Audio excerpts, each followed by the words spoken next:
வீட்டுக்கு முன்னாடியும் குறிப்பாக தலைவாசலுக்கு முன்னாடி கிரில் கேட் யூஸ் பண்ணாதீங்க. அதே போல் நீங்கள் அந்த கொங்கு மண்டலம் பார்த்தீங்கன்னா, அது குறிப்பாக திருப்பூர்லாம் பார்த்தீங்கன்னா வீடையும் காம்பவுண்டையும் இணைச்சி கிரில் கேட் போட்டுருப்பாங்க. ஏன்னா அப்போ தான் திருடன் உள்ளே வரமாட்டான்ட்டு.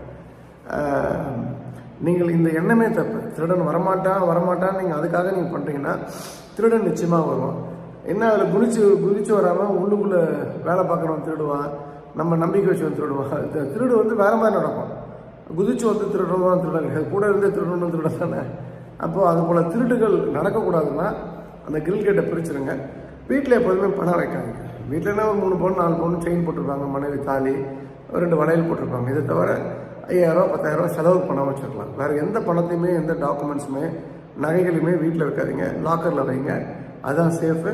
ஸோ கிரில் கேட் வந்து ஃப்ரண்ட் டோருக்கு முன்னாடி போடக்கூடாது, தலைவாசலுக்கு முன்னாடி.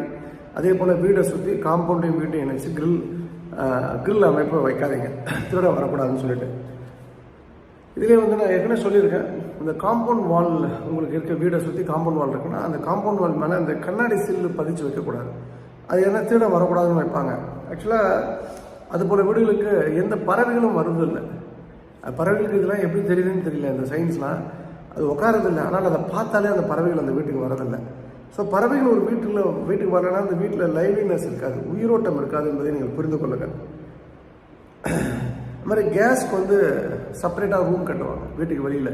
ஏன்னா கேஸ் சிலிண்டர் போடுறோம்னா அன்டச்சபிள், அவங்களாம் வீட்டுக்குள்ளே வந்துடக்கூடாதுங்க. போட புண்ணாக்கு எத்தனையோ ஃபார்வர்ட் கமிட்டி இருக்கணும், கேஸ் தூக்கிட்டு போட்டுட்ருக்கான், பேக்வர்ட் கமிட்டி போட்டுட்ருக்கான். இது என்ன ஜாதி பார்க்க வேண்டியிருக்கு.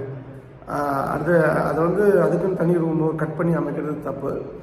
அந்த கேஸ் வந்து ஒரே வீட்டில் 10 சிலிண்டர் வாங்கி வச்சுருப்பாங்க, ஒரே இடத்துல வச்சுருப்பாங்க. 10 சிலிண்டரும் வச்சிருக்கக்கூடாது, 2 சிலிண்டரோ 3 சிலிண்டரோ வச்சுக்கலாம், தவறில்லை. ஆனால் 10 சிலிண்டர் வைக்கிறது ஒரே இடத்துல வைக்கிறீங்கன்னா ஒரு ஆக்சிடென்ட் நடந்ததுன்னா 10 சிலிண்டரும் ஒன்றா எக்ஸ்ப்ளோட் ஆகும், ஒன்றா வெடிக்கும். ஸோ அதை அவாய்ட் பண்ணிங்க, அது மிகப்பெரிய தவறு.